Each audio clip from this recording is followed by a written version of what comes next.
되돌아보는 북미 핵대결 역사와 오늘의 과제 시작하겠습니다. 바로 넘어갈게요. 1990년부터 핵대결의 역사가 시작됐습니다. 정확하게는 1989년이에요. 프랑스의 한 인공위성이 영변에 북한의 영변 지역을 촬영을 하다가 정체불명의 건물을 하나 발견합니다. 이걸 두고 미국에서 이게 뭐지? 신기한데 안에 뭐가 있을까? 궁금해했겠죠. 근데 영변 지역에 북한에 이제 핵시설들이 많이 있단 말이에요. 이건 등록된 핵시설들이죠. 그러니까 핵시설과 관련된 어떤 시설일 것이다 라고 유추를 했고, 그렇다면 이게 비밀리에 핵무기를 개발하기 위한 그런 시설 아니겠느냐. 핵 재처리 시설이다 이렇게 의혹을 제시를 합니다. 핵 재처리 시설이라는 건 뭐냐면 이 원자로를 가동을 하면 핵 폐기물이 나오잖아요. 핵 연료를 넣고 발전을 하고 나면 이제 연료가 다 떨어지면 그걸 꺼내는데 이게 방사능 덩어리란 말이에요. 이걸 이제 잘 폐기를 해야 되는데 이 폐기물을 재처리를 하면 그 과정에서 플루토늄을 추출할 수가 있어요. 그리고 이 플루토늄으로 핵무기를 만들 수가 있습니다. 그래서 이게 핵 재처리 시설이다. 너네 플루토늄 뽑아내려고 한 거지? 라고 의혹을 제기를 합니다. 이때부터 북미 핵 협상이 시작이 된 거예요. 그러면서 이제 이때가 미국의 부시 정부 시절이죠. 아들 부시 말고 아빠 부시. 아빠 부시가 이제 북한하고 협상을 시작을 해가지고 이때는 협상이 아주 잘 됐어요, 사실은. 별 무리 없이. 1991년, 92년에 연속적으로 미국이 전술 핵무기를 철수하겠다. 한국에 놓여있던 전술 핵무기 철수하고, 그 다음에 이때까지 이제 진행됐던 한미 연합훈련, 세계 최대 규모라고 하죠. 팀 스피릿 훈련을 중단하겠다. 이렇게 선언을 합니다. 그리고 여기에 대해서 북한은 핵 안전조치 협정을 체결하겠다. 이렇게 얘기를 해요. 이 핵 안전조치 협정이라는 건 뭐냐면은 북한이 이제 NPT와 IAEA에 가입이 돼 있단 말이에요. NPT는 핵 확산 금지 조약입니다. 핵 개발을 하지 않겠다는 조약이고, IAEA는 국제 원자력 기구. 그래서 이 NPT에 가입된 나라들이 핵 개발을 안 하겠다라고 했는데 그 말로만 안 하겠다가 아니라 실제로 안 해야 되잖아요. 근데 하는지 안 하는지는 아무도 모른단 말이에요. 그래서 이 국제 기구가 핵 사찰을 하게 돼 있어요. 그래서 전 세계에 있는 이 핵 시설들을 감시를 합니다. 너네 여기서 혹시 핵물질을 추출하는 거 아니야? 이런 감시를 하는데, 이 사찰을 하기 위해서는 핵 안전조치 협정이라는 걸 추가로 맺어야 돼요. 이래야 그 나라에 가서 핵시설들을 IAEA 직원들이 사찰을 할 수가 있는데, 북한이 그동안에 이 NPT도 가입하고 국제 원자력 기구에도 가입은 했지만 이 핵 안전조치 협정은 체결하지 않았어요. 그래서 국제 기구가 사찰을 할 수가 없는 상황이었는데, 사찰해라! 라고 해서 이제 협정을 체결을 했습니다. 자, 사찰을 했어요. 미국은 실제로 이제 팀스피트 훈련 중단했죠. 사찰하고 나니까 아무것도 안 나오는 거예요. 근데 미국 입장에서는 이게 나와야 되는 거예요. 북한은 분명히 비밀리 핵 개발을 하고 있어야 되는 건데 나오는 게 없잖아요. 나오는 게 없으니까 어떻게 하냐면 특별 사찰을 해야 되겠다. 뭐냐? 핵 시설만 사찰한 게 아니라 너네 분명히 빼돌렸을 것이다, 딴 데로. 그러니까 딴 데로 빼돌렸으면 가장 가능성 높은 건 군사시설로 빼돌렸겠죠. 그래서 군 기지들을 사찰을 해야 되겠다, 이렇게 나옵니다. 근데 군 기지를 사찰한다는 거는 그 나라의 주권을 훼손하는 문제란 말이에요. 그렇죠? 다른 나라가 어떤 나라의 군사시설을 사찰한다? 그러면 그 나라의 군사력을 다 파악할 수 있는 거 아니에요. 그럼 다 파악한 다음에 얘네들의 장점, 단점을 가지고 어떻게 공략하면 얘네들을 없앨 수 있겠구나, 다 나오는 거잖아요. 그래서 어떤 나라도 자기들의 군시설은 함부로 공개를 안 합니다.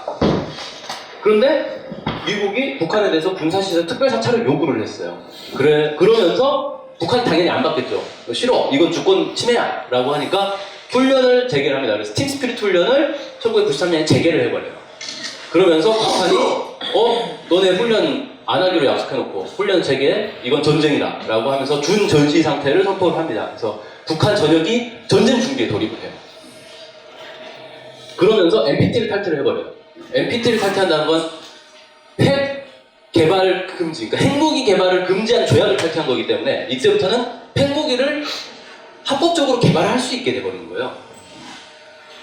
NPT를 탈퇴했으니까 당연히 이제 이때부터 북한은 우리는 이제 공식적으로 핵무기를 개발하겠다라는 선언이나 마찬가지가 되는 거죠. 이걸 놔두면 어떻게 됩니까? 북한이 핵을 개발하겠죠. 미국 입장에서는 이걸 막아야 돼요. 근데 이 NPT라는 게 독특한 게 탈퇴를 하고 바로 탈퇴가 되는 게 아니라 실제 탈퇴가 유효한 기간이 있어요. 이 기간 안에 탈퇴를 번복하면 그냥 유지가 되는 거예요. 그래서 미국이 어쩔 수 없이 다시 북한과 협상에 이제 들어갑니다. 이 과정에서 뭐 여러 압박도 있었고 탈퇴를 번복시키기 위한 압박도 있었고 그래서 북한이 아예 이제 IAEA도 탈퇴를 해버리고 이런 이제 충돌이 계속 되다가 결국은 어떻게 되느냐 미국이 계속 압박을 해도 북한이 말을 안 들으니까 쳐들어가야 되겠다라고 생각을 해요. 그래서 워게임을 실시합니다. 컴퓨터로 시뮬레이션 하는 거예요. 전쟁을 실제로 하면 어떻게 될까 굴려봤더니 미국에게 너무 큰 피해가 있는 거예요. 개전 초기에 뭐 미국 병사들이 어마어마하게 죽고 민간인도 어마어마하게 죽는 뭐 이런 이제 피해들이 쭉 나오니까 이건 전쟁을 할 수가 없겠는데? 라고 이제 생각을 하게 된 거죠. 그러니까 실제로 이때 미국이 거의 이제 폭격 날짜까지 영변 시설을 폭격하기 위한 날짜까지 잡아놓고 D-Day 들어간 상황이었어요.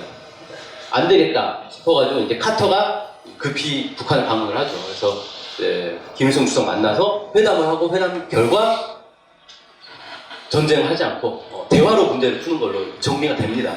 그러면서 94년도에 이제 북미 제네바 합의가 나오게 되죠. 이게 어떻게 보면 이제 핵 문제와 관련해서 북미 간의 첫 이제 합의다 뭐 이렇게 볼 수가 있겠네요. 이게 이제 그때 당시에 카터와 김일성 주석 간의 이제 만남 장면이죠. 자, 이 일이 이제 왜 발생하게 됐는지 그 배경을 한번 좀 살펴보려고 해요. 1차 핵 위기의 배경을 보면 90년대가 이제 어떤 시대냐 80년대부터 해서 사회주의권이 계속 무너지기 시작했어요. 그래서 소련도 해체되고 동구권 나라들이 다 자본주의로 돌아서고 이런 문제들이 이제 쭉 발생을 했죠. 근데 동구권이 무너졌으니까 냉전에서 사회주의 진영과 자본주의 진영 사이에 자본주의 진영이 이겼단 말이에요. 그러면 미국이 매우 좋은 자리를 차지하게 되겠죠. 자기들이 소련을 붕괴시켰으니까. 그런데 경제적으로는 오히려 더 안 좋은 상황이 발생했어요. 미국이란 나라가 경제를 어떻게 유지하느냐. 가장 중요한 것 중에 하나가 이 군산복합체의 문제죠. 군수산업을 막 발전을 시켜가지고 이걸 통해서 약탈을 하는 이런 방식을 취하는데 냉전이 해체돼 버리니까 군수산업을 발전시킬 요인이 사라지는 거잖아요. 그러니까 오히려 군수산업이 죽어버리는 거예요. 군수산업이 죽으니까 미국 경제 전체가 어려움에 빠지게 됩니다. 그래서 이 경제 위기를 극복하기 위해서 새로운 적을 만들어야 되는 거예요. 냉전이 끝나면 소련은 이제 더 이상 적이 아니니까 새로운 적이 필요한데 그래서 이제 미국이 생각한 게 만만한 나라 없나 보니까 북한이 있는 거예요. 북한을 소련을 대신한 새로운 적으로 규정하고 얘네들에 대한 군사적 압박을 통해 가지고 군수산업 다시 부활시켜보자 이런 이제 생각을 한 거죠. 이제 반면에 북한 입장에서는 해년마다 이 팁스프리트 훈련부터 시작해서 미국의 이 군사적 압박이 반세기 동안 진행이 되었단 말이에요. 이 과정에서 북한이 매우 어려움을 겪고 있었죠. 실제로 이때 이제 경제 군사 병진 노선이라고 해가지고 경제 국방 병진 노선이죠. 국방비에 어마어마한 예산을 투입하고 있었어요. 그러다 보니까 경제를 발전시키는데 어려움이 있었죠. 그래서 이걸 이제 해결하려면 결국 미국과의 적대관계를 청산해야 되겠고 미국과 적대관계를 청산하려면 평화협정을 체결해야 되겠다. 정전협정을 평화협정으로 전환을 해서 적대관계를 청산해야 국방비로 들어가던 돈을 이제 민간 경제로 돌릴 수가 있으니까. 그런데 평화협정 체결을 반세기 동안 계속 요구를 해왔는데 미국은 한 번도 그걸 받아들이지 않았어요. 그래서 어떻게 하냐? 뭔가 유인책이 있어야 되겠다. 근데 미국이 핵 문제로 갑자기 이제 걸고 드니까 잘 만났다. 이걸 계기로 해서 미국과 어떤 담판을 지을 수 있겠다라고 생각을 한 거죠. 그래서 핵 문제를 계기로 해서 미국과 관계 정상화를 이제 추진을 합니다. 자, 이제 미국이 왜 핵 문제에 집착할 수밖에 없느냐? 핵무기라는 게 다른 재래식 무기하고는 질적으로 다른 측면이 있어요. 다른 재래식 무기, 물론 이제 요즘은 워낙 재래식 무기도 발전을 해가지고 미국에서 이제 개발한 모든 폭탄의 아버지인가 어머니인가 뭐 그런 폭탄이 있어요. 파괴력이 거의 전술 핵무기급의 파괴력이 나오는 그런 데 핵무기가 있습니다. 트럼프가 집권하고 가장 먼저 그걸 아프간에 사용했었죠, 실전에. 어마어마한 폭발력이 나오는데 그래도 핵무기하고는 이제 비교가 안 돼요. 일단 제작 단가도 비쌀 거고 핵무기는 그걸 이제 대량 양산할 수가 있고 근데 핵무기가 이제 질적으로 파괴력 자체가 다르기 때문에 이건 그냥 무슨 전투에서 사용하는 그런 게 아니라 도시 하나를 그냥 박살을 내버린단 말이에요. 한 나라의 도시를 박살을 내버리면 그 나라가 거의 붕괴 상태에 이르게 되는 거죠. 그러니까 2차 세계대전 때 일본에 2개 도시에다 핵무기 터뜨려버려가지고 도시 2개 그냥 없애버린 거예요.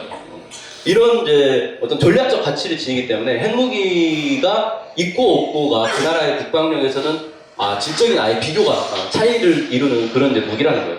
그 얘기였어요. 처음에 이제 핵무기를 미국이 먼저 개발했고 그 다음에 소련, 영국, 프랑스, 중국 이런 나라들이 막 핵무기를 개발하다 보니까 미국이 생각해보니까 이게 핵무기를 가진 나라들이 늘어나면 늘어날수록 자기가 전쟁을 할 수 있는 나라가 줄어드는 거잖아요. 그리고 자기도 위협이 된단 말이에요.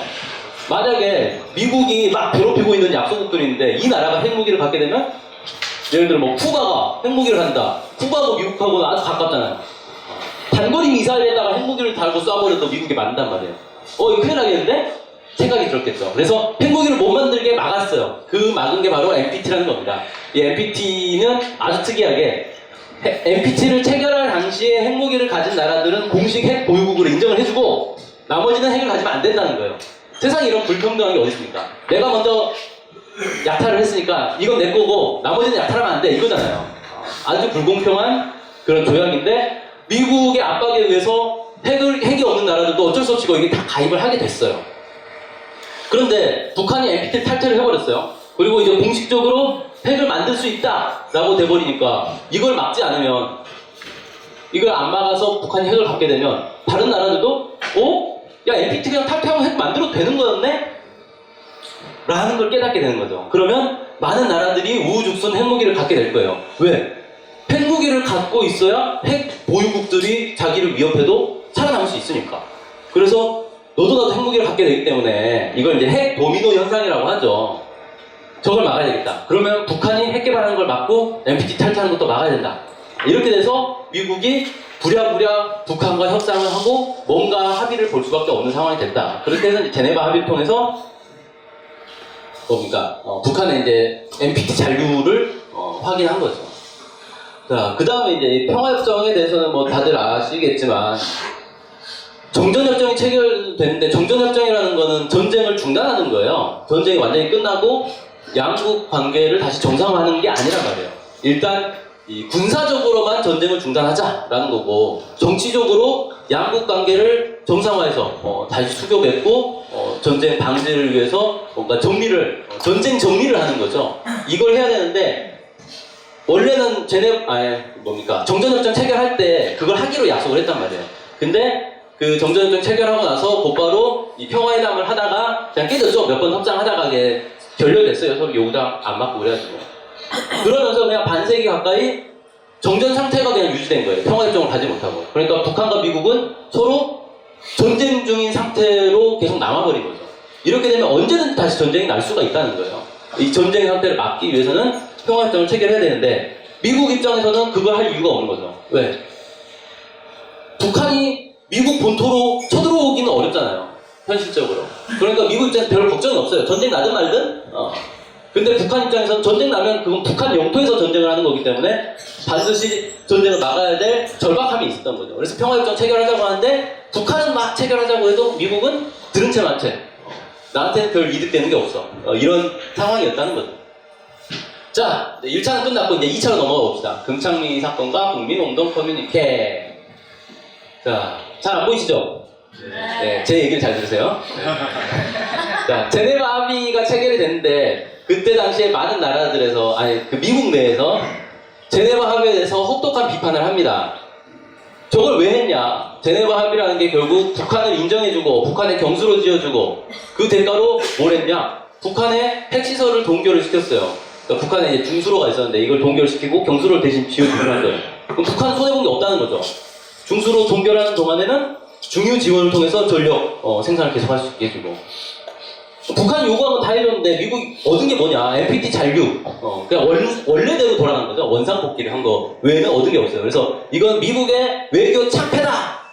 라고 막 주장했단 말이에요. 국내에서도 많은 친미주의자들이 미국이 잘못된 선택을 했다 이렇게 규탄을 했어요.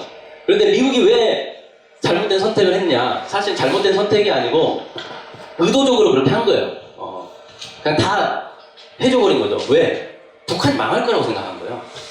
북한은 곧 망한다. 이때 당시에 1994년이면은 김일성 주석 선거 이후에 북한의 막 자연재해 그리고 동구권 붕괴로 인해서 북한의 이제 경제 교류가 완전히 다 끊긴 상태. 좀만 더 있으면 북한 망하겠네라고 생각한 거죠. 그때 뭐 333 가설 이런 것도 있었잖아요. 북한이 뭐 3일 후에 망한다, 석 달 후에 망한다, 늦어도 3년 후에 망한다, 뭐 이런 가설도 나오고. 그래서 2002년까지 경수로를 지어주기로 약속을 했는데 2002년 전에 북한은 망하게 돼 있으니까 다 해, 그냥 해줘. 이렇게 된 거예요.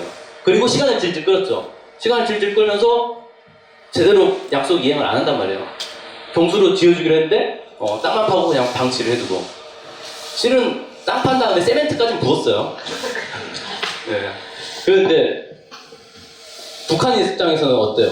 이것들이 약속을 했는데 우리는 약속대로 폐시설을 다 동결을 했는데 쟤네들은 약속을 안 지키네? 기분 나쁘죠? 그래서 다시 미국이 약속을 지킬 수밖에 없도록 만드는 사건이 있어야 되겠다. 뭐 이런 판단을 하지 않았나라고 추정을 하는데 어쨌든 금창리 사건이 이제 발생합니다. 이 금창리 사건이라는 건 뭐냐면은 북한에 이제 금창리라는 지역이 있어요. 이 지역에 갑자기 대규모 지하 공사를 하기 시작한 거예요. 땅굴을 막 판 거죠. 그래서 미국이 딱 인공위성으로 보니까 땅굴 앞에 막 흙이 쌓여있는데 어마어마한 양이에요. 저 정도면 대규모 땅굴이 파여놨겠다. 근데 이거 뭐하러 팠을까? 궁금하죠? 분명히 핵시설이겠지. 지하에다가 뭔가를 만들면 남들에게 보여주기 싫은 걸 거고 핵시설일 거다라고 생각하는데 사실은 북한에 가면 지하시설 어마어마하게 많습니다. 특히 군수시설들은 지하에 대부분 있어요. 주요 뭐 미사일 공장, 뭐 비행기 공장 이런 거 다 지하에 들어가 있어요. 전쟁 나더라도 피해를 입지 않기 위해서. 그래서 북한의 지하시설은 사실 신기한 건 아닌데 미국이 볼 때는 갑자기 저걸 왜 팔까? 저건 분명히 핵시설을 저기에 몰래 설치하려는 거다라고 생각을 할 수밖에 없죠. 그래서 의혹을 제기합니다. 너네 거기 들여다봐야 되겠다. 사찰하겠다. 핵시설이지? 라고 하는데 핵시설이라는 증거는 없잖아요. 그러니까 IAEA가 가서 거기를 사찰할 명분이 없어요. 핵시설이 아니니까. 북한에서는 아니야 이건 그냥 아무것도 아니야. 보지마. 뭔지 얘기를 절대 안 합니다. 아무것도 아닌데. 그래서 이제 막 미국이 다시 압박을 하죠. 너네 자꾸 이런 식으로 하면 뭐 훈련 재개하겠다, 뭐 어떻게 하겠다 압박을 막 하는데 그때 갑자기 1998년 8월 31일 날 북한이 뭔가를 발사를 해요. 그래서 저도 이날 이제 뉴스 신문을 딱 봤는데 북한이 미사일을 쐈다 이렇게 막 일면에 탑으로 막 사진이 실리고 막 나오더라고요. 그래서 이게 뭔가 미사일 협상을 하는 과정에서 무력 시위를 했구나라고 생각을 했어요. 전 세계가 막 북한이 장거리 미사일 쐈다라고 막 규탄을 했죠. 한 일주일쯤 지나서 북한이 갑자기 우리가 쏜 게 미사일이 아니고 인공위성이다 라고 얘기를 하면서 갑자기 이제 사람들 뻥튀기 만들었죠. 그 발표가 나오니까 러시아에서 제일 먼저 인공위성 맞다! 사실 우리는 알고 있었다! 뭐 이런 식으로 이제 발표를 합니다. 인공위성이 지금 돌고 있더라! 이렇게 얘기를 해요. 자, 그러고 나니까 이제 어떻게 되냐면 인공위성을 발사했다는 거는 사실 지금 지구상에 인공위성을 자력의 로켓으로 발사할 수 있는 나라가 많지 않단 말이에요. 11개, 12개 이 정도밖에 없어요. 어떻게 북한이, 곧 망한다던 북한이 인공위성을 자력으로 발사했지? 이 미국으로서는 미스테리가 된 거죠. 3년 안에 망한다고 했던 사람 다 나와. 이렇게 된 거예요. 94년에서 3년 지나면 97년이에요. 97년에 망했어야 되는데 안 망하고 1년 더 버티고 오히려 인공위성을 쐈어요. 이건 말이 안 된다. 그래서 어쩔 수 없이 미국이 뭔가 북한과 새로운 관계를 맺어야 되겠다는 판단을 할 수밖에 없는 상황이 된 거죠. 그렇게 해서 일단 근데 금창리는 미를 키워놨는데 여기서 물러서면 미국의 이제 체면이 말이 아니게 되잖아요. 전 세계가 다 주목하고 있는데. 그래서 금창리는 보긴 봐야 되겠다라는 건데 북한에서는 아니 보는 건 좋은데 사찰은 안 돼. 구경은 가능하다. 그래서 관람료를 내라. 이렇게 됩니다. 그래서 1,000억 달러 상당의 관람료를 내고 이제 금창리 지하시설을 미국이 들어가서 봅니다. 들어갔는데 진짜 말 그대로 아무것도 없는 땅굴이었어요. 북한은 거짓말 안 해요. 진짜 아무것도 없다고 했잖아요. 근데 아무것도 없었어요, 실제로. 미국에 이제 큰 충격을 받죠. 당했다. 뭐 세계적인 이제 국제 사기 사건 이런 거 있죠. 그러고 나서 이제 미국 내에서 이게 왜 우리가 당했을까에 대해서 곰곰이 생각을 하고 이제 전직 국방장관이었던 윌리엄 페리를 북한에 보냅니다. 북한에 가서 북한의 현실을 좀 보고 와라. 왜 3년 안에 망한다는 나라가 안 망했냐? 보고 와가지고 이제 페리가 페리 보고서라는 걸 작성해서 제출을 하죠. 페리 보고서의 내용 그거예요. 북한 안 망한다. 그동안 북한이 망할 거라고 생각하고 대북 정책을 수립했던 미국 행정부가 실수한 거다. 그래서 대북 정책을 전면 전환해야 된다. 라는 겁니다. 그래서 북한과 다시 평화적 관계로 가기 위한 대화에 착수하게 되죠. 이걸 이제 페리 프로세스라고 불러요. 자, 이렇게 되면서 일단락 되고 2000년에 미 국무부 장관, 그때 올브라이트 국무장관이었죠. 2000년 10월 10일이었을 거야, 아마 북한에. 거기 가가지고 이제 당창건 기념일 가가지고 아리랑 공연을 보죠. 아리랑 공연 혹시 여기 보신 분 있나요? 있죠, 몇 분 있죠. 네, 선택된 분들. 아리랑 공연 보면은 그 배경대에 앉아 있는 사람들이 카드 섹션을 해요. 근데 카드 섹션이 그냥 글자 보여주는 게 아니라 이게 애니메이션 기능이 있어요. 물론 사람들이 손으로 이렇게 하는 거죠. 막 이거 들었다 저거 들었다 막 하면서 진짜 막 무슨 LCD 화면처럼 막 움직이는데 여기에 미사일이 올라가는 장면이 쫙 나오는 거예요. 그걸 보여주면서 그때 이제 김정일 국방위원장이 올브라이트한테 앞으로 미국이 잘하면 다시는 미사일이 날아갈 일은 없을 거다 이렇게 안심을 시킵니다. 그러고 이제 북한에서 조명록 차수를 미국으로 보내죠. 그래서 클린턴 당시 대통령과 합의를 본 게 북미 공동 커뮤니케가 나옵니다. 이 북미 공동 커뮤니케가 이 내용으로 보면 사실 북미 간에 나왔던 합의 중에서 가장 높은 수준의 내용이다 이렇게 볼 수가 있어요. 이번에 더 높은 수준의 합의가 있었군요. 합의문으로는 안 나왔죠. 저기에 보면 이제 미국의 대통령이 평양을 방문하겠다라고 약속을 합니다. 그리고 북미 사이에 서로의 존재를 인정하자, 북한을 존중하겠다라는 거예요. 북한은 대화가 진행되는 동안에는 미사일을 안 쏴줄게 정도로 끝냈습니다. 자, 이게 이제 나사 홈페이지에 들어가가지고 나사 미국의 우주 그런 거예요? 다 아시죠? 저 이제 홈페이지 들어가면 전 세계에서 쏘아올린 우주 물체, 우주에 떠돌아다니는 인공 물체가 다 등록이 돼 있어요. 저기에 자기들이 확인해서 여기에 게재를 하는 거죠. 여기 보면 1998년 월드와이드 스페이스 런치스 해가지고 오거스트가 뭐죠? 몇 월이죠? 8월이죠. 8월 29일 날 광명성 1호라는 게 대포동이라는 발사체에 실려가지고 자기들이 만들어 이름 지은 거죠. 원래 북한에서 이제 백두산이라고 불렀어요. 미사일 이름은. 노스코리아에서 쐈다. 시험용 테스트, 시험용 인공위성이다라는 거예요. 그리고 이 노트는 뭐냐면은 실패한 경우 여기 빨간색으로 페일이라고 떠요.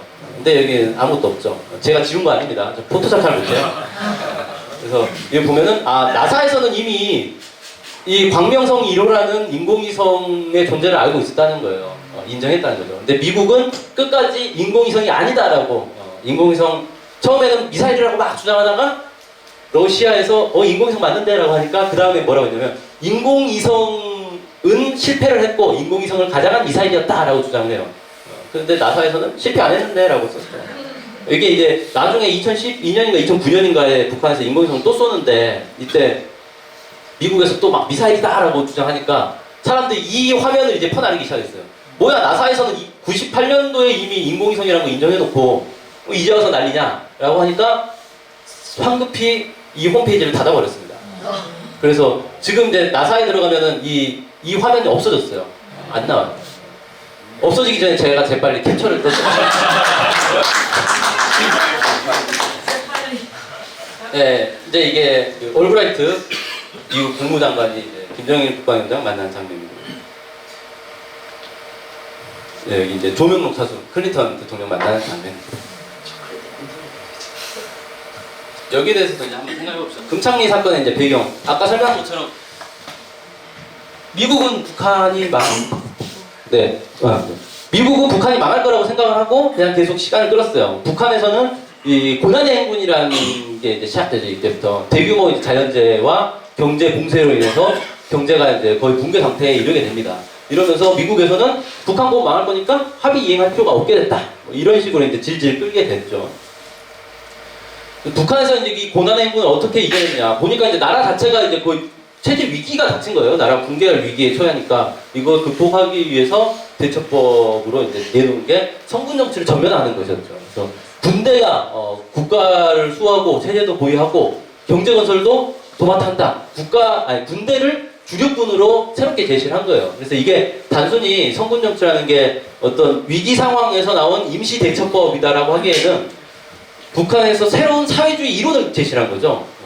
사회주의로 가는 과정에서는 자본주의에서 사회주의로 혁명을 할 때는 노동자가 주력군이잖아요. 노동자가 주력군이고 농민이 동맹이다. 뭐 이런 식으로 기존의 이제 사회주의 이론 그렇죠. 북한에서는 노동자, 농민, 인텔리, 학생, 청년 이렇게 이제 주력군을 얘기를 했던 거고 그게 이제 사회주의 혁명을 할 때는 그런데 사회주의 혁명 끝나고 이제 사회주의 건설하는 과정에서도 이 계급이 계속 주력군의 지위를 차지하는 거에 대해서는 아무런 이론이 없었단 말이에요 그동안에.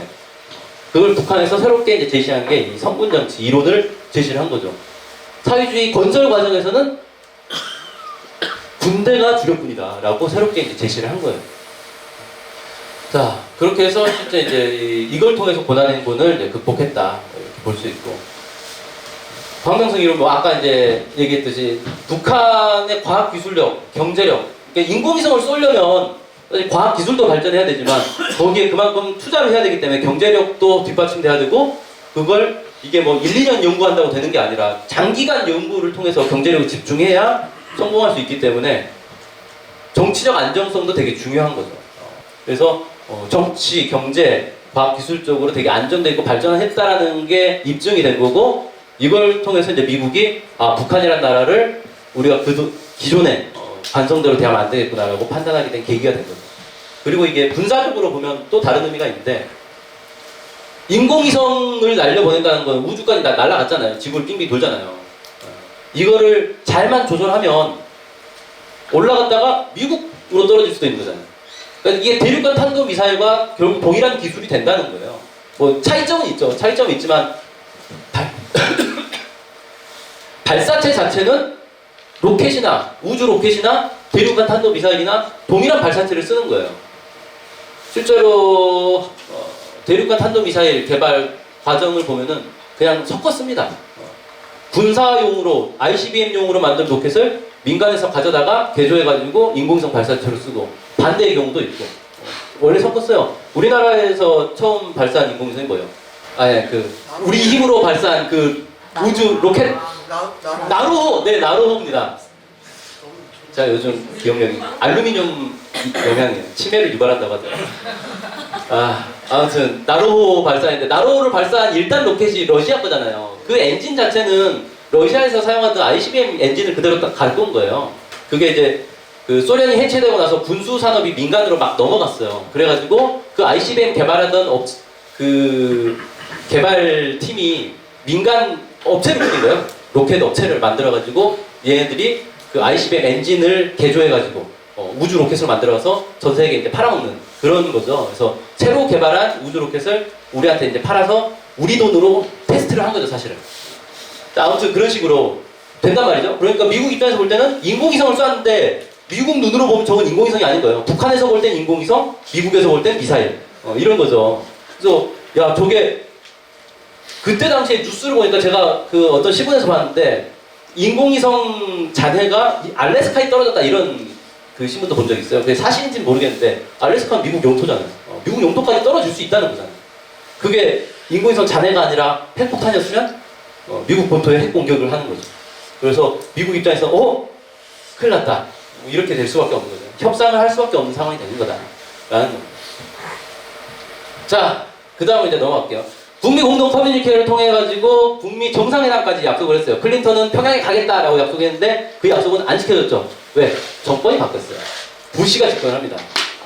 부시가 딱 집권을 해서 보니까 이전에 이제 클린턴이 한 행동들이 별로 마음에 안 들었어요. 쟤는 왜 북한에 저렇게 막 퍼주기를 했을까? 바보 아니야? 북한 뭐 지도상에 보면 되게 조그만 나라잖아요. 내가 한 번에 밟아버리겠다. 이때 이제 부시가 집권을 하게 된 이제 계기, 그 배경을 놓고 보면 결국 미국이 냉전 해체 이후에 자기들이 이제 유일 초강대국 으로 딱 등극은 했는데 보니까 그 90년대에 사실 똑같은 현상이 극복이 안 된 거죠. 냉전은 해체됐고 군수업체는 살아나지 못하고 뭔가 전쟁은 있어야 되겠고 전쟁할 만한 데가 없고 허구한 날 그냥 중동이나 때리고 있고 이런 이제 상황 속에서 뭔가 새로운 이제 판을 좀 만들어야 되겠다 이런 이제 고민들이 있었고 부시가 사실 그 총대를 맨 거예요. 내가 전 세계 곳곳에서 전쟁을 일으켜 보겠다라는 거죠. 그렇게 해서 9.11 테러를 계기로 해가지고 테러와의 전쟁을 선포하잖아요. 테러와의 전쟁이라는 게 본질은 뭐냐? 테러는 언제 어디서 누가 일으킬지 아무도 모르는 거잖아요. 전 세계인을 상대로 전쟁을 하는 거예요. 그래서 그때 부시가 뭘 했냐면 끝나지 않는 전쟁이다 이렇게 선언을 했죠. 트럼프는 근데 테러와의 전쟁이 끝났다고 얘기하더라고요. 끝있네요.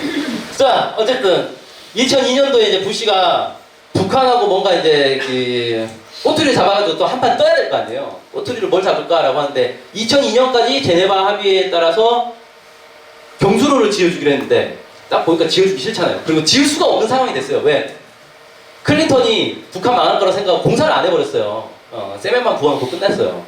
안 된단 말이에요. 현실적으로 불가능한 상황이에요. 명분이 있어야 되겠죠. 우리가 왜 약속 못 지켰느냐? 명분이 있어야 되니까 이제 그때 당시에 이제 켈리 특사를 북한에 보냅니다. 북한에 보내가지고 북한하고 이제 막 그 핵談판을 막 했단 말이에요. 나와가지고 기자회견을 하는데 뭐라고 했냐면 북한이 농축 우라늄을 개발했다라고 이제 선언을 해요. 농축 우라늄 개발 의혹을 이제 제기를 한 거고 북한에서는 헛소리하지 말아라 뭐 이렇게 이제 된 거죠.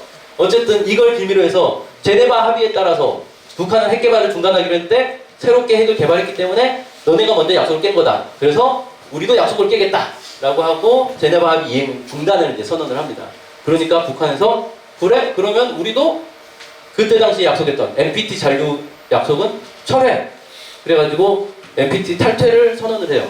근데 이 NPT 탈퇴가 어떻게 되냐면 90년대 NPT 탈퇴를 한번 했어요. 그래서 그 유예기간인데 유예기간 끝나기 하루 전에 탈퇴를 철회를 번복을 해요. 그러니까 NPT 다시 잔류하게 됐는데 다시 탈퇴를 선언했어요. 하루 만에 효과가 발휘되는 거죠. 이거 가지고 논란 그때 당시에 있었어요. 다시 유예기간이 시작되는 거냐 아니면 그때 당시 유예기간이 이미 끝났기 때문에 즉각 효력을 발휘되는 거냐라고 논란이 있었는데 논란이 있어봐야 뭐예요. 어차피 이미 탈퇴가 돼버렸는데. 그리고 그 이후에 번복을 못 시켰어요. NPT가 탈퇴가 됐어요. 이제부터는 합법적으로 핵무기를 개발할 수 있게 됐어요. 그러니까 북한 입장에서는 2002년 NPT를 탈퇴하고 이때부터 핵을 개발했다라고 얘기할 수 있게 된 거죠. 그 전에 우라늄 농축을 했는지 안 했는지 이제 아무도 알 수 없게 된 거고 뭐 플루토늄 추출을 했는지 안 했는지 이게 이제 의미가 없어져 버린 거예요. 우리는 합법적으로 핵 개발한 거야. 그러니까 핵 사찰을 해봐야 의미가 없어진 거죠. 자, 이런 이제 일이 발생을 했습니다. 부시가 이제 딱 보니까 얘네들이 딱 때리면은 깨게 할 줄 알았는데 깨게 한 게 아니라 오히려 이제 막 더 강경하게 나와버렸잖아요. 이걸 어떻게 하지? 라고 해서 또 이제 군사적 압박 막 가하려고 보니까 미국 내에서 야 그거 안 돼. 너네 아빠도 해봤고 클린턴도 해봤는데 안 돼. 너도 해봐야 안 되는 거야. 이렇게 됐죠. 뭔가 이 문제를 풀기 위해서 군사적 압박으로는 안 되는 거예요. 결국은 대화를 할 수밖에 없는 상황이 됐구나. 근데 부시가 집권하면서 이제 얘기했던 게 뭐냐면 나는 클린턴처럼 하지 않겠다라고 얘기를 했단 말이에요. 클린턴이 북미 간의 양자회담을 통해서 제네바 합의라는 거 나왔는데 이건 미국의 패배, 굴욕이다. 나는 클린턴처럼 안 할래. 그러니까 양자회담을 안 하겠다는 거예요. 양자회담을 안 하려고 버티니까 회담은 안 되고 회담은 안 되는데 시간은 계속 흐르고 시간이 흐르면 흐를수록 뭐가 돼요? 북한은 핵을 개발하겠죠. 그래서 결국은 대화는 해야 되겠는데 양자회담은 못 하겠고 그래서 중국을 이제 끼어드립니다. 너네가 좀 중재를 해봐라. 그래서 중국이 중재하는 양자회담, 그러니까 3자회담이죠 공식적으로는 3자회담을 하고 이걸로도 좀 이제 안 되니까 4자회담 한국을 끼워가지고 4자회담을 하고 이걸로도 안 되니까 일본, 러시아까지 끼어들어서 이제 6자회담을 만들었어요. 판을 키운 거죠. 미국 입장에서는 그때 당시 미국이 가장 잘 나가던 때이기 때문에 나머지 나라들 부어 삶아가지고 북한을 압박해서 1대5의 구도를 만들면 된다라는 거였어요. 그렇게 해서 이제 외교 공세를 펼쳐서 북한을 굴복시키려고 했고 이때 당시에 이제 나왔던 미국의 주장이 CVID였죠. 완전하고 검증 가능하며 되돌릴 수 없는 핵폐기를 해야 된다라는 거예요. 자, 북한이 되돌릴 수 없는 핵폐기, 더 이상 핵을 개발할 수 없게 되는 그 다음에 뭐가 일어나겠냐? 뻔하죠. 그 이후에 나타났던 일들, 예를 들어 핵폐기를 했던 나라들이 몇 나라 있잖아요. 어디 있죠? 핵폐기한 나라가? 리비아. 리비아는 핵무기가 있었던 건 아닌데 핵을 개발하려다가 개발 과정의 중간에 이제 미국과 협상을 통해서 중단을 했어요. 중단하고 나니까 쳐들어가서 그냥 날아가 버렸죠. 우크라이나도 핵보유국이었어요. 우크라이나가 한때 세계 2위 소련이 갖고 있던 핵무기가 우크라이나에 엄청 많이 있었거든요. 근데 우크라이나 내에서 그때 당시에 논란이 좀 있었어요. 이 핵을 계속 우리가 갖고 있을까? 아니면 원래 우리 게 아니었으니까 그냥 러시아 줘버릴까? 이 논란이 있었는데 안타깝게도 우크라이나는 자체로 핵을 운용할 수 있는 능력이 없었어요. 그냥 러시아 핵 기지가 자기들 나라에 있었을 뿐이지. 그러니까 어차피 써먹지도 못하는 건데 이걸 계속 갖고 있으니까 러시아, 미국 양쪽에서 이제 계속 압박이 들어오잖아요. 너네 핵무기 빨리 없애라. 그래서 결국 고심 끝에 러시아에 넘겨줍니다. 러시아에 넘겨주고 나서 우크라이나는 이제 내부 상황인데 개판이 됐죠. 친러시아파와 친서방파로 나뉘어가지고 나라가 거의 쪼개지는. 지금 그래서 이제 어떻게 됐어요? 크림반도는 러시아로 넘어가고 이런 시기 돼버렸고. 그러니까 북한에서 볼 때는 되돌릴 수 없는 핵 폐기를 통해서 자기들이 뭘 얻을 수 있느냐. 미국이 뭐 경제 보장해주고 체제 보장해주고 이거 핵무기가 있을 때 얘기고 핵을 완전히 폐기하고 나면은 그 다음에는 결국 리비아 꼴이 나는 거죠. 이라크 꼴이 나는 거고. 이라크도 뭐였어요? 뭐 대량 살상 무기가 있다는 의혹 가지고 쳐들어가가지고 다 쑥대만 만들었잖아요. 근데 그 전에 무슨 일이 있었냐면 이라크에 대량 살상 무기가 있을 것이다 라고 해서 이라크 그 군사시설을 다 세차를 했어요. 이라크는 다 보여줬죠. 그래 봐라 우리 아무것도 없다. 미국이 들어가서 다 보고 나서 이라크 군사력 별거 없네? 쳐들어가 버리죠.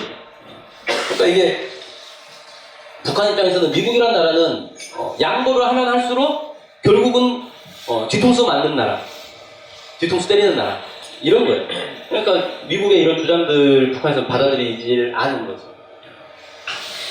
결국은 이제 2002년에 NPT 탈퇴하고 나서 3년이 지나서 2005년 2월에 북한에서 핵 보유 선언을 합니다. 우리 핵 개발했다. 3년간 열심히 해가지고 핵 만들었어. 어쩔래?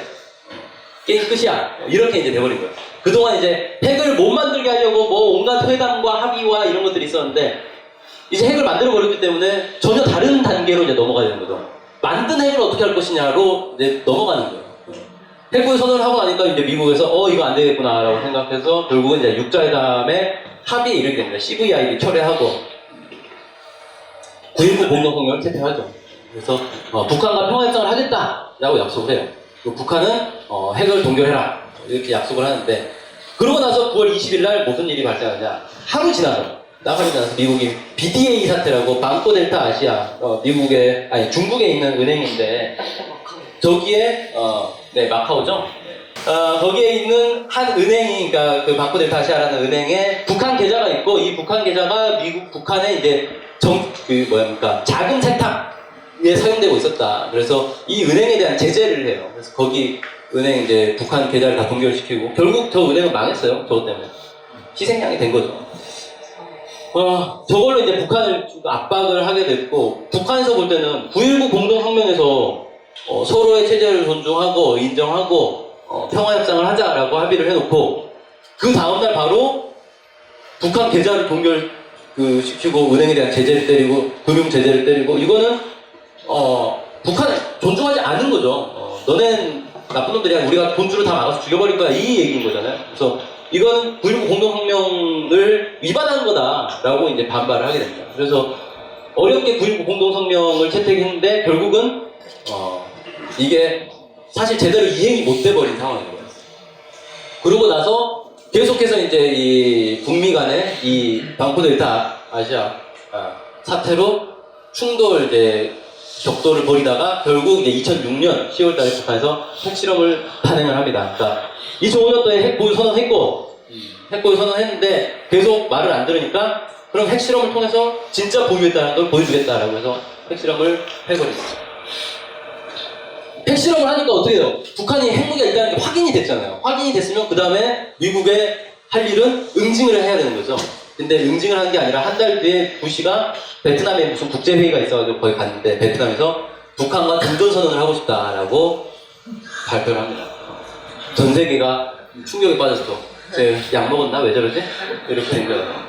그리고 결국 저 발언 이후에 북미 간에 다시 협상이 육자회담이 다시 열려서 얘기가 진척된 끝에 결국 2008년 10월에 테러 지원국에서 북한을 제외시킵니다. 해제를 하고 그렇게 되면서 중요한 어떤 대북 제재들이 다 이제 끝나게 되는 이렇게 간 게 이제 부시 집권 시절 8년의 과정입니다. 자, 배경에 대해서 잠깐 좀 살펴볼게요. 부시의 대북 정책은 ABC 정책이라고 불렀는데 Anything but 클린턴이라고 해서 클린턴이 한 건 하여하지 않겠다라는 거예요. 그래서 클린턴이 북한하고 괜히 협상해가지고 합의 맺는 바람에 미국의 위신이 떨어졌다. 그래서 북한하고 대화하지 않겠다라는 거죠. 그리고 새로운 이제 빌미, 플루토늄은 이제 이미 사찰을 해가지고 없다는 게 확인이 됐기 때문에 플루토늄은 안 되겠죠. 그럼 뭔가 새로운 거 찾아보니까 우라늄 농축이라는 게 있고요. 그래서 이 농축을 하는 문제를 저희 꺼내 든 거죠. 근데 이 농축을 하는 문제가 플루토늄하고 뭐가 다르냐면 플루토늄은 중수로를 가동해가지고 폐연료봉이 나오면 그걸 재처리해가지고 플루토늄을 추출해야 되기 때문에 이 과정 자체가 상당히 오래 걸리고 그 다음에 밖으로 드러날 수밖에 없어요. 중수로를 어디 지하에 땅굴에 몰래 묻어놓고 뭐 할 수도 없는 거고 중수로 가동하면 거기에 이제 이 온수가 배출돼요. 그래서 보통 이제 핵발전소 보면은 바닷가에 많이 있잖아요. 바닷가나 아니면 큰 강가에 있는데 왜 그러냐면 거기 이제 온수를 버려야 되거든요. 바다에 버리면 이 인공위성으로 적외선 사진 찍어보면 바닷물 온도가 달라요. 그 근처는. 그러면 그걸 통해서 쟤네들이 발전소 가동하고 있네 확인할 수 있는 거예요. 그러니까 플루토늄을 추출하는 거는 외부에서 알기가 쉽다라는 거죠. 근데 우라늄 농축은 뭐냐면 우라늄 광석을 캐가지고 정제한 다음에 농축을 해요. 농축은 어디서 할 수 있느냐? 아무 데서나 할 수 있어요. 여기서도 할 수 있어요. 그러니까 외부에서 들어가지 않는다는 거예요. 금창리처럼 땅굴 파가지고 그 안에서 우라늄 돌려버리면 아무도 모른다는 거죠. 그러니까 결국 대량의 핵무기를 또 시간도 더 짧단 말이에요. 중수로 가동해가지고 폐연료봉 되면은 폐연료봉이 바로 되는 게 아니라 가동이 끝나야 폐연료봉 나오는 겁니다. 다시 재처리하고 이럴 필요 없이 바로 농축을 해버리면 되기 때문에 시간도 훨씬 단축되고 그래서 만약에 우라늄 농축 프로그램을 가동한다라고 하면 북한의 이제 핵무기가 기하급수적으로 늘어난다는 거예요. 플루토늄으로 추출하는 건 1년에 몇 개 이 정도인데 우라늄 농축은 농축 시설만 무진장 늘려버리면 북한에 뭐 땅굴도 많잖아요. 늘려버리면 1년에 뭐 100개, 1000개도 만들 수 있는 상황이 돼버린다. 물론 돈은 좀 많이 들겠죠. 자, 그러다 보니까 미국 입장에서는 플루토늄보다는 사실 농축을 하는 문제가 더 큰 이슈가 됐던 거고 어떻게든지 이거를 막아야 된다라는 그런 이제 고민에 빠지게 된 거예요. 핵무기는 뭐 아까 얘기했으니까 넘어가고요. 자, 그러고 나서 이제 오바마로 넘어갑니다. 보면은 이제 아빠 부시에서 클린턴으로 넘어올 때, 클린턴에서 부시로 넘어올 때, 부시에서 다시 오바마로 넘어올 때 어떤 과정들이 있냐? 이전 정부가 했던 합의들에 대해서 인정을 합니다. 그러니까 이전 정부가 보통 이제 그 앞 정부의 성과들을 다 무시하고 북한하고 한판 붙었다가 결국 깨갱하고 막판에 합의를 봅니다. 그럼 또 정권이 바뀌어요. 탈면 주기로 계속 이렇게 반복되는 거예요. 또 오바마도 딱 직원에서 보니까 부시가 뭐 테러 지원국 해제하고 북한하고 뭔가 합의를 막 해놨어요. 뭐 2.13 합의, 13 합의 막 이런 것들 해놨는데 지키기 싫은 거예요. 저 왜 저러지? 그래서 또 그거 깨고 다시 원점으로 돌아가자. 뭐 이렇게 되는 거죠. 그래서 오바마도 이제 집권해서 그 문제가 발생하는데 첫 발단은 이거예요. 2009년 4월에 북한에서 인공위성을 발사합니다. 인공위성 발사하는데 미국에서 보니까 아까 얘기한 것처럼 북한에서 볼 때는 인공위성인데 미국이 볼 때는 미사일이란 말이에요. 왜? 자기들이 맨날 미사일 쏘니까 북한이 쏘는 것도 미사일일 거다라고 생각하는 거죠. 그래서 미국에서 너네 미사일 쐈어. 그러니까 너네 약속 위반이야. 제재 받아야 돼. 라고 해서 유엔 안보리 끌고 가가지고 이제 북한을 압박을 해요. 북한 압박하니까 북한에서 그래? 그럼 우리 핵실험도 할래. 인공위성도 못 쏘게. 인공위성은 누가 봐도 이건 평화적인 그냥 경제활동, 과학기술활동인데 이걸 못하게 한다는 건 주권을 인정하지 않는 거고 그럼 우리의 주권을 인정하지 않으면 우리는 스스로 우리 주권을 주권을 지키기 위해서 나아가겠다라는 거죠. 그래서 이제 핵실험을 해버려요. 바로 4월달에 인공위성 쏘고 5월달에 바로 핵실험을 합니다. 핵실험했어. 또 제재를 해요. 그러니까 6월달에 또 한 달 만에 우라늄 농축 선언을 합니다. 우리 우라늄 농축을 하겠다라는 거예요. 이게 뭐냐면 그 이전에 육자회담에서 우라늄 농축을 했냐 안 했냐 가지고 이걸 확인하네 검증하네 가지고 몇 년을 끌었단 말이에요. 근데 북한에서 우라늄 농축 선언을 해버리니까 이제 육자회담의 의미가 사라져버렸어요. 그 몇 년 동안 우라늄 농축을 했는지 안 했는지 가지고 치고받고 싸웠는데 이제 치고받고 싸울 필요가 없었어요. 하니까 이제 검증할 필요가 없잖아요. 한다라고 했으니까. 그래서 우라늄 농축 선언을 해버렸고 이렇게 되면 이제 어떻게 되느냐? 북한이 이제 기하급수적으로 핵무기를 늘릴 수 있는 상황이 돼버리는 거예요. 그래가지고 이제 부랴부랴 오바마가 8월달에 클린턴 전 대통령을 결국 이제 보냅니다. 약속을 꽤 늦게 지켰죠. 한 9년 후에 지키긴 지켰어요. 12월달에 이제 보조스를 특사를 이제 보내가지고 방북을 했고 나오면서 중요한 얘기를 해요. 평화협정 체결에 대해서 논의를 하겠다. 그러니까 미국의 고위 당국자 입에서 처음으로 평화협정 체결에 대한 얘기가 나오는 거예요. 이때. 그렇게 했는데 문제는 그러고 나서 2010년에 3개월 후에 천안함 사건이 발생합니다. 천안함 사건 발생하고 그걸 빌미로 해서 미국이 천안함은 북한 소행이야. 따라서 북한과는 대화하지 않겠어. 북한은 응징하겠죠. 라고 하면서 대화를 중단을 해버리는데 이때부터 그냥 계속 대화를 중단해가지고 이걸 이제 미국에서 뭐라고 그러냐면 전략적 인내다라고 불러요. 전략적으로 그냥 참는 거야. 라는 거죠. 11월 달에 북에서 이제 우란 농축 시설을 공개를 합니다. 우리 진짜 농축하고 있어. 라는 거죠. 그래가지고 이제 2012년에 마지막으로 이제 오바마 1기 끝이죠. 북미 고위급 회담에서 2구 합의를 발표하는데 이 2구 합의는 사실 별 의미가 없어졌어요. 왜냐하면 2012년에 합의해놓고 북한에서 또 인공위성을 쏘니까 또 그거 가지고 또 제재에 들어가요. 그러니까 오바마는 북한의 체제를 존중할 생각이 없다라는 걸 보여주는 거죠. 북한 입장에서도 오바마가 겉으로는 되게 뭐 부시와는 다르다. 부시는 뭐 폭군이었고 오바마는 뭐 스마트하다 뭐 그러는데 본질적으로는 북한의 체제, 자신들의 체제를 존중하지 않을 거라는 게 계속 확인이 되는 과정이 있었던 거고 오바마도 부시와 다를 게 없다라고 생각을 하게 된 거죠. 그 과정에서 이제 김정은 위원장 시대로 넘어가거든요. 오바마의 대북 정책을 놓고 보면은 오바마가 선택한 건 결국 전략적 인내고 전략적 인내라는 건 뭐냐면 북한하고 군사적 대결도 하기 어렵고 그건 이제 이전 정부에서 이미 다 확인됐죠. 대화를 해도 맨날 깨져요. 그럼 결국 뭐냐? 북한하고는 뭘 해도 안 되는 거잖아요. 그럼 아무도 안 하니까라는 거죠. 결국은 자기들이 할 수 있는 게 없다라는 걸 드러낸 거예요. 전략적 인내라는 건. 자기들이 무슨 대단해서 내가 참을게 뭐 이런 게 아니고 할 수 있는 게 없네? 손 놓겠다는 거죠. 북한 문제를 방치를 하겠다는 거예요. 자, 북한의 고민은 뭐냐면 그래 방치를 해? 그러면 우리는 우리 식대로 간다는 거예요. 우리 길을 가겠다. 왜냐? 그 전에는 미국하고 평화협정을 통해서 관계 정상화를 하고 정상적 관계가 되면 미국이 북한을 안 쳐들어올 거고 그러면 모든 문제 해결된다라는 거였는데 아무리 협상을 하고 대결을 하고 뭘 해도 미국의 입장은 정권이 계속 바뀌면서도 변하지 않는 입장은 뭐냐면 북한의 체제에 대해서 인정하지 않겠다. 너네를 존중하지 않겠다. 너네는 언젠가는 우리가 붕괴시키겠다는 게 변하지 않는다는 거예요. 이렇게 된 조건에서 평화협정 체결에 매달리는 게 의미가 있는가라는 이제 판단을 하게 된 거죠. 그러면서 우리는 그러면 우리 힘으로 그냥 우리 체제를 지키겠다는 거예요. 그래서 국방력과 관련해서는 핵 개발을 통해서 핵 보유국인 미국의 위협에서 벗어나겠다는 거고 또 하나는 강성대국을 건설하겠다. 그래서 경제 건설을 통해서 체제 대결에서 미국을 누르겠다. 뭐 이런 이제 판단을 하게 됩니다. 아무튼 뭐 이런 이제 상황이 있었다라는 거고요. 이제 마지막 단계로 오바마 2기와 트럼프 단계를 보고 자, 오바마가 전략적 인내를 선택을 했어요. 2010년부터. 이 2010년부터 무슨 일이 이제 발생하느냐. 처음에 1차, 2차 핵실험만 하더라도 이건 이제 그냥 플루토늄을 이용한 소형 핵실험이었단 말이에요. 그런데 전략적 인내로 해서 미국이 대화에 전혀 이제 응하지 않게 되니까 이때부터 북한은 본격적인 핵 개발 시기로 넘어가는 거예요.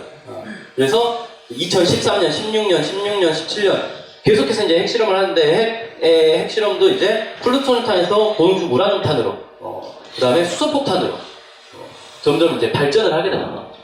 다양한 종류의 무기 그리고 이제 우라늄탄이나 플루토늄탄은 이제 원자폭탄이라고 해서 저건 핵 분열을 이용하는 건데 수소폭탄으로 넘어가면 이게 또 이제 얘기가 달라지는 거예요. 핵 분열을 이용한 폭탄은 파괴력에 폭발력에 한계가 있는데 수소폭탄은 폭발력에 한계가 없어요. 그러니까 핵폭탄에 비해서 뭐 100배, 1000배 강한 폭탄을 만들 수가 있는 거예요. 그래서 실제 이제 이론상이 아니라 실제로 인류가 만든 가장 큰 핵폭탄이 그 옛날 구소련 시절에 만들었던 짜르본바라는 폭탄이 있어요. 황제 폭탄 뭐 이렇게 해서 번역할 수 있는데 실제로 이거 실험을 했어요. 실험을 했는데 히로시마에 떨어졌던 핵폭탄에 2500배의 폭발력이 나왔고 100km 떨어진 곳에서 사람들이 화상을 입을 정도로 어마어마한 폭발력 나왔어요. 그런 수소폭탄을 이제 막 만들겠다라는 거예요. 그러니까 전략적 인내가 사실 북한에게는 핵 개발할 수 있는 좋은 기반이 돼버렸다라는 거예요. 자, 그 결과 우라늄탄에 의해서 수소폭탄을 개발하게 되고, 그 다음에 이제 이 핵폭탄을 운반할 수 있는 수단들, ICBM, 대륙간 탄도미사일, 그 다음에 잠수함 발사 탄도미사일, SLBM 이런 것들을 꾸준히 이제 개발을 합니다. 그렇게 해서 결국 지난해 북한에서 국가 핵무력 완성을 선언해버리죠. 이제 미국 본토를 자유롭게 타격할 수 있는 다양한 무기들을 만들어냈다. 이제 끝났다라는 거예요. 완성을 했기 때문에 그 다음부터는 뭐 하면 되냐? 양만 늘려가면 된다는 거죠. 물론 이제 새로운 무기들 개발할 텐데, 새로운 무기는 이제 아마 북한에서는 지금 상태가 계속 유지되는 한 새로운 무기를 더 공개할 일은 없을 것 같아요. 새로운 무기는 이제 러시아를 통해서 공개하면 되거든요. 근데 이번에 이제 푸틴이 대선 앞두고 6가지 획기적인 무기를 또 공개를 했잖아요. 근데 그 중에 이제 일부를 북한에서 적극적으로 막 보도를 하더라고요. 근데 일부에서는 추정을 하죠. 저게 과연 러시아에서 개발한 거겠냐? 북에서 건네준 거 아니냐? 이런 이제 의혹을 제기를 하는데, 어쨌든 북한 입장에서는 이제 북한이 직접 보여줄 필요는 없어졌어요. 국가 핵무력 완성 선언했기 때문에. 그래서 뭐 대화가 유지되는 동안 핵실험 안 하겠다, 뭐 미사일 안 쏘겠다라고 얘기할 수 있는 게 이제 보여줄 거 다 보여줬기 때문에 굳이 할 필요 없고, 앞으로는 러시아 통해서 보여줄게, 뭐 이렇게 되는 거죠.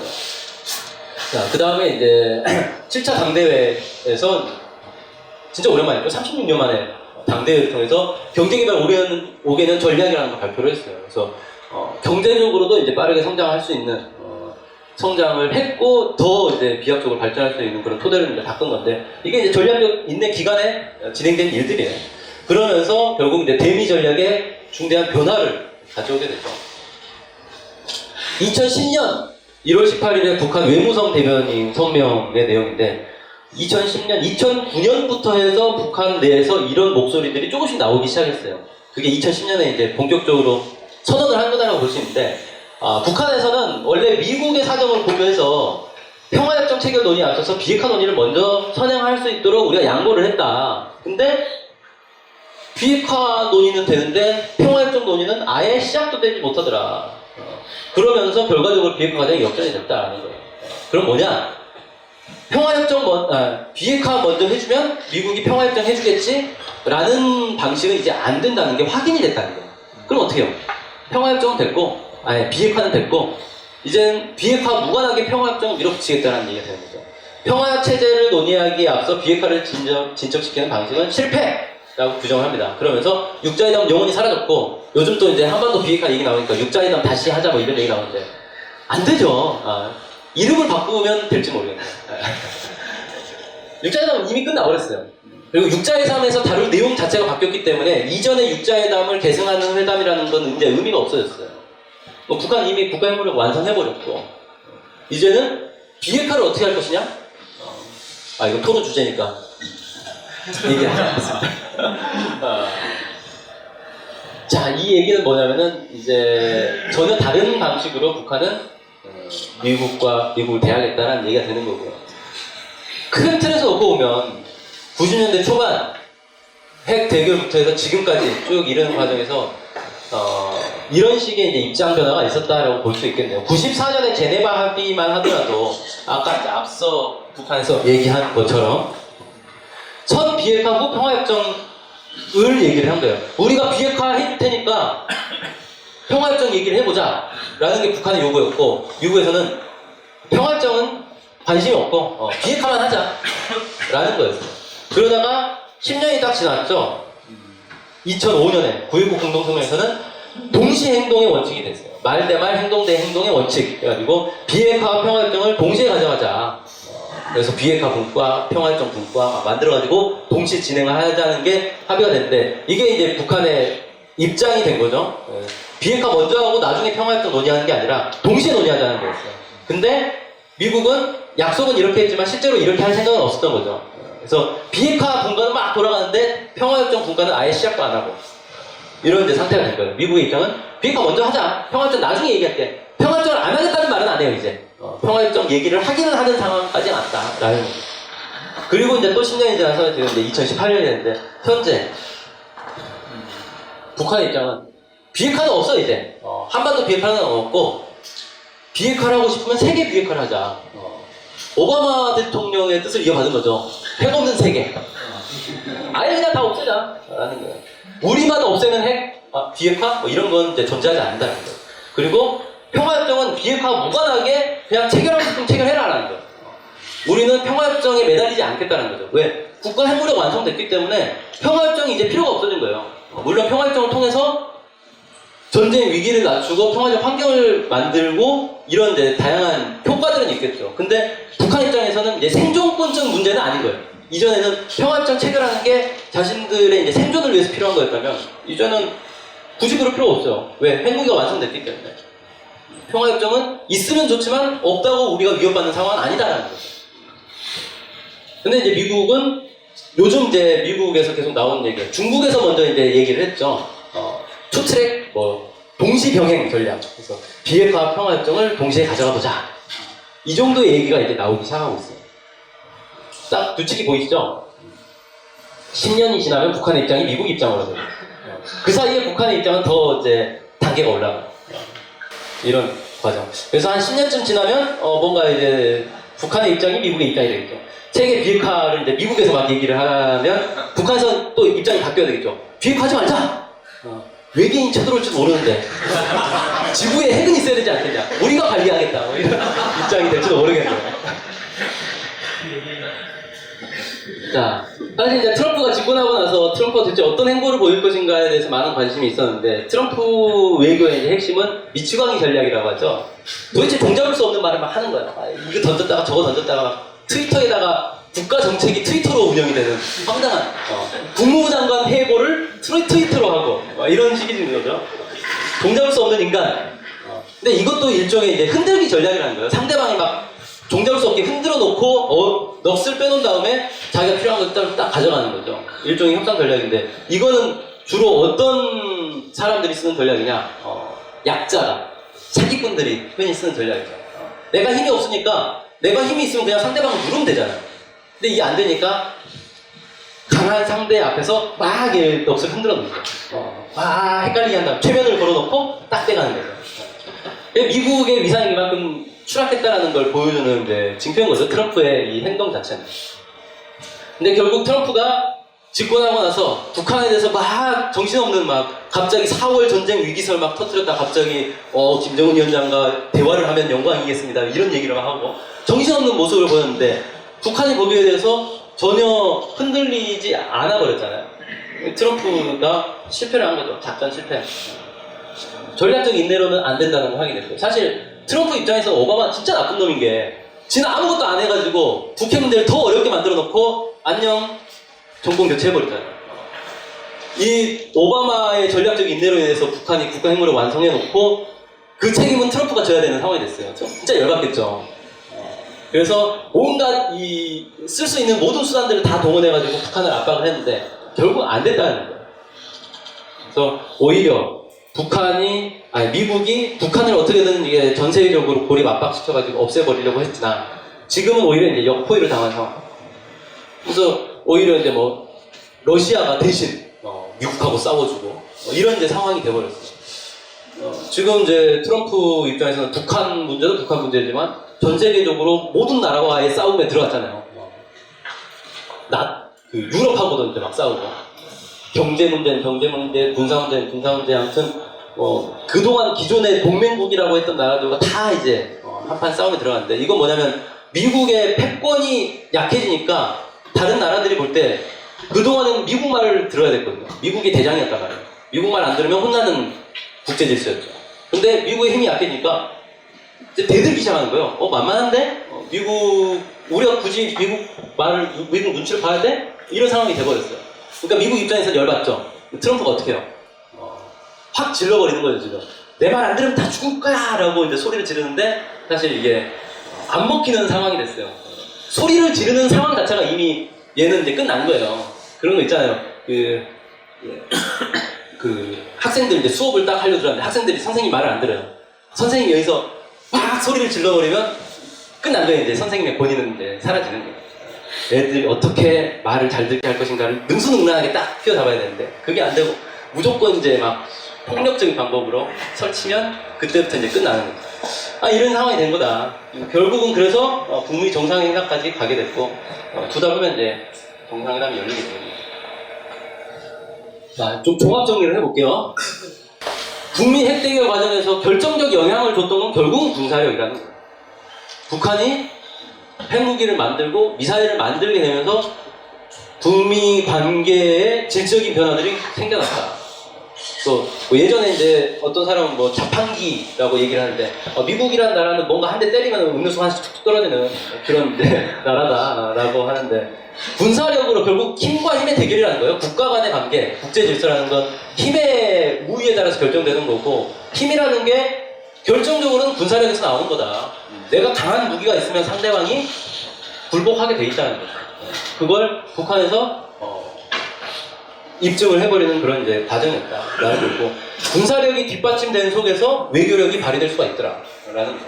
그리고 경제력도 영향을 주지만 경제력은 어떤 이제 속도에는 영향을 줄 수 있지만 결국 경제력이 좌지우지하지 않더라. 왜냐하면 북한이 경제적으로 가장 어려운 상황 속에서 결국 미국과의 협상에서 승리하는 모습을 보여줬기 때문에 그리고 이 모든 것을 담보하는 게 있어요. 그건 바로 이제 정치적 안정성이죠. 요즘 그래서 국제적으로 뭔가 유행하는 게 있어요. 장기 집권 체제. 러시아 푸틴 대통령이 이번에 또 70몇 % 압도적 지지로 당선이 됐어요. 2024년인가? 2020년까지인가요? 22년. 네. 러시아 헌법 바꿔버렸잖아요. 그래서 마음 놓고 연임을 할 수 있도록 바꿔버렸어요. 그래서 지금 뭐 20몇 년째 대통령 해먹고 있는데 그렇게 오랫동안 하면서 사람들이 우리 이제 흔히 뭘 떠오르니까 박정희 군부 독재, 유신 독재를 딱 떠올리잖아요. 근데 이거는 말 그대로 군부 통치를 통해 가지고 국민들을 억압해놓고 자기가 대통령을 해먹은 건데 푸틴은 그게 아니라 대중적 지지를 얻어가지고 막 70% 막 80% 이런 지지를 얻어가지고 대통령이 계속되고 있어요. 이건 뭐냐? 정치 지도자의 임기를 짧게 만들어 놓고 연임을 못하게 막는 게 민주주의가 아니라 국민들이 진짜 원하는 정치 지도자를 계속 뽑을 수 있게 하는 게 민주주의 아니냐는 거예요. 그게 뭐 민주주의는 모르겠고 그 국가를 강하게 만드는데 그 국가를 발전시키는 데는 오히려 그게 훨씬 효율적인 거 아니냐라는 게 드러나는 거죠. 미국처럼 정권 계속 바뀌어가지고 뭔가 좋은 모습이 나왔냐? 안 나왔다는 거예요. 그냥 혼란만 있었던 거죠. 중국도 이번에 헌법 바꿔버렸죠. 시진핑 영구집권 막 때렸어요. 근데 중국 내에서 막 거기에 폭동이 일어났다는 얘기가 없어요. 이건 독재다 이런 얘기 없더라고요. 보면은 주기적으로 정권이 바뀌는 체제와 장기 집권하는 체제 어느 게 더 효율적인가가 사실은 북미 대결 과정에서도 나타났죠. 북한은 정권 교체라는 개념이 없어요. 지도자가 바뀌었지만 그건 정권 교체가 아니죠. 그래서 사실은 하나의 이 정치 집단이 북한은 계속 존재했던 거고 그러면 어떻게 되는 거냐면 대미 협상을 하잖아요. 북미 간에 협상을 하는데 20년 전에 협상하던 사람이 그대로 10년 전에도 협상하고 지금도 협상하고 있어요. 그러니까 이 북미 협상의 달인이 되는 거죠. 20년 동안 북미 협상을 한 협상의 달인. 이런 사람들이 북한에 막 질비하단 말이에요. 근데 미국은 어떻게 돼요? 4년에 한 번, 8년에 한 번씩 다 교체가 되잖아요. 전면 다 교체가 된단 말이에요. 그러니까 협상을 하면 도대체 말싸움에서 이길 수가 없어요. 그런 이제 효과도 있더라. 자, 그 다음에 처음에 이제 북미 핵대결은 그냥 한반도 문제였단 말이에요. 평화협정 체결을 해주느냐 마느냐 이런 북미 간의 수교를 맺느냐 마느냐 이런 문제였는데 이게 갈수록 이제 사건이 확대돼서 지금은 어떻게 되냐면 전 국제적인 관심사가 됐고 국제 질서에 큰 영향을 주는 일로 바뀌어버렸어요. 일단 NPT 탈퇴부터 시작된 거죠. NPT 탈퇴하면 북한이 핵 개발을 하는 순간 핵 도미노 현상이 발생할 거라는 거예요. 반미 국가들이 너도 나도 야 우리도 핵 개발하자 라는 거죠. 지금 그래서 미국이 뭐 리비아 쳐들어간 것도 그렇고 그 뭡니까 저기 인도차이나 반도에 라오스하고의 관계 문제도 그렇고 어떻게든 북한의 군사력이 확산되는 걸 막기 위해서 온갖 노력들을 다 하고 있어요. 근데 이게 만약에 미국의 그런 이제 노력들이 실패를 하게 되면 세계 곳곳에서 반미 국가들이 너도 나도 핵미사일 만들어가지고 미국을 위협하는 상황이 될 수가 있다는 거죠. 그래서 이제 이란 문제도 되게 골치 아픈 문제가 되는 거고 이런 건데 어쨌든 이걸 통해서 결국 북미 핵 대결 과정에서 미국의 패권이 계속해서 추락을 하게 됐고 미국의 패권이 추락한 게 결국은 국제 질서의 변화로 나타나고 있는 거예요. 단지 북한과 미국만의 문제가 아니라 이제 국제적인 문제가 됐고, 미국의 추락, 이 단순히 미국이란 나라 한 나라의 추락이 아니고 미국을 정점으로 하고 있는 현대 제국주의 체제 자체가 몰락하는 상황이란 말이에요. 미국이란 나라가 사라지면 그 미국 밑에 하위 동맹으로 있던 유럽, 일본 이런 나라들이 미국의 영향에서 벗어나게 되겠죠. 그러면서 완전히 지금까지와 다른 이제 국제 질서로 넘어가게 된다. 이런 이제 의미를 갖게 되겠죠. 그 다음에 요즘 이제 많이 유행하고 있는 한반도 운전자. 결국 한반도의 운명을 좌지우지하고 있는 게 누구였는가? 한반도에 계속 평화를 만들어내려고 하는 세력과 계속 전쟁 위기를 만들어내려고 하는 세력이 누구였는가가 이 과정 속에서 드러나더라. 라는 걸 이제 평가로 얘기해 볼 수가 있겠네요. 마지막으로 하나만 더 얘기하고 끝낼게요. 당면해서 우리가 지금 이제 정세는 확 열렸잖아요. 북미 대결, 북미 정상회담. 북미 정상회담의 이제 과정으로 이제 쫙 열렸고, 여기서 이제 어떤 얘기들이 나올지는 모르겠는데, 이 과정에서 이제 우리가 뭘 해야 되느냐. 사실 북미 정상회담 얘기가 딱 나오니까, 많은 사람들이 이제 혼란을 겪게 됐죠. 일단, 북한에서 한미연합훈련을 양해하겠다. 4월 달에 하는 걸 양해하겠다라고 했어요. 그럼 우리, 어떡하지? 뭘 어떻게 해요? 그냥 계속 중단 요구하면 되지. 북한의 입장은 어쨌든 미국과의 협상을 잘 하기 위한 사전 조치로 그렇게 했어요. 근데 북한에서 원래 한미연합훈련이 북한이 허용하면 하고 북한이 근자하면 안 하고 그런 거 아니시잖아요. 어차피 이것들은 이제 어떻게든지 훈련을 하고자 하는 그런 요구가 있었던 거고, 북한에서 일단은 그걸 양해를 했는데, 이건 북미 정상회담을 잘 하기 위한 어떤 분위기 조성용으로 북한에서 내놓은 안이었단 말이에요. 그러면 우리는 어떻게 하죠? 더 좋은 안을 가지고 분위기를 만들어야 되는 거죠. 그건 뭐예요? 아니, 북에서는 양해를 했지만 우리는 아예 중단을 하겠다. 우리가 선제적으로 중단을 해서 북미 정상회담의 분위기를 더 좋게 만들어 보겠다. 라고 하는 게 미국과 한국의 입장이어야 되는 거죠, 사실은.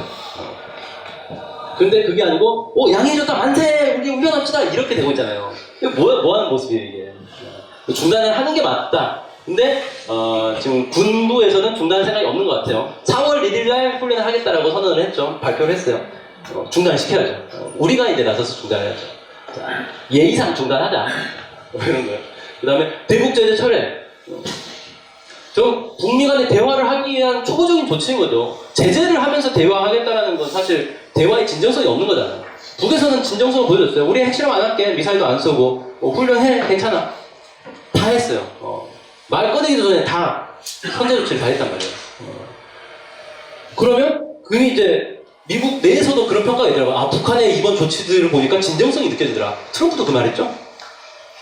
그럼 미국도 뭔가 진정성을 보여줘야죠. 진정성을 보이는 데서 가장 먼저는 뭐예요? 대북 제재를 처리하는 거죠. 대북 제재 자체의 부담성도 있지만 대화를 잘 하기 위한 진정성 있는 조치. 생각이 없었는데. 그럼 어떻게 해요? 우리가 이제 압박을 통해서 처리하도록 만들어야 되는 거죠. 그 다음에 이제 근본적으로 한반도 문제의 가장 중요한 핵심은 뭐냐. 미국이 한반도에 주둔해 있으면서 계속해서 한반도의 평화를 가로막고 전쟁 위기를 고조시키고 있는 것. 이게 핵심적인 문제인 거고, 이걸 위해서 가장 먼저 해야 될 건 주한미군 철수다. 근본적으로는 주한미군 철수해야 되는 거고, 이번에 이제 트럼프가 직접 주한미군 철수를 언급하는 바람에 실검 1위에 뜨는 이제 기염을 토했는데, 주한미군 철수를 뭐랑 연결시켰냐면 뭡니까? 무역협상하고 연결시킨 거잖아요. 너네 말 안 들으면 주한미군 확 철수해버린다 라는 건데, 이게 주한미군을 협박수단으로 삼고 있는 거예요. 근데 여기서 이게 협박수단이 안 되게 만드는 가장 좋은 방법은 우리가 철수하라고 해버리는 거죠. 그럼 미국에서 내가 양보할 테니까 제발 그것만은 말아줘. 이렇게 가는 거죠. 그러니까 주한미군이 실제 철수하느냐 마느냐에 대해서 찬성이냐 반대냐 입장을 다 떠나서 일단 우리는 그냥 주한미군 철수하라고 요구해야 되는 거예요. 대한민국에 사는 모든 사람은 좌우 진보 보수를 떠나서 다 한 목소리로 주한미군 철수를 요구하면 미국이 무조건 깨갱하게 돼 있다는 거예요. 그래서 근본적으로는 이 한반도 평화를 위해서도 그렇고 전술적으로 놓고 보더라도 지금 미국과의 이 무역 전쟁에서 승리하기 위해서도 그렇고 주한미군은 몰아내야 된다는 거죠.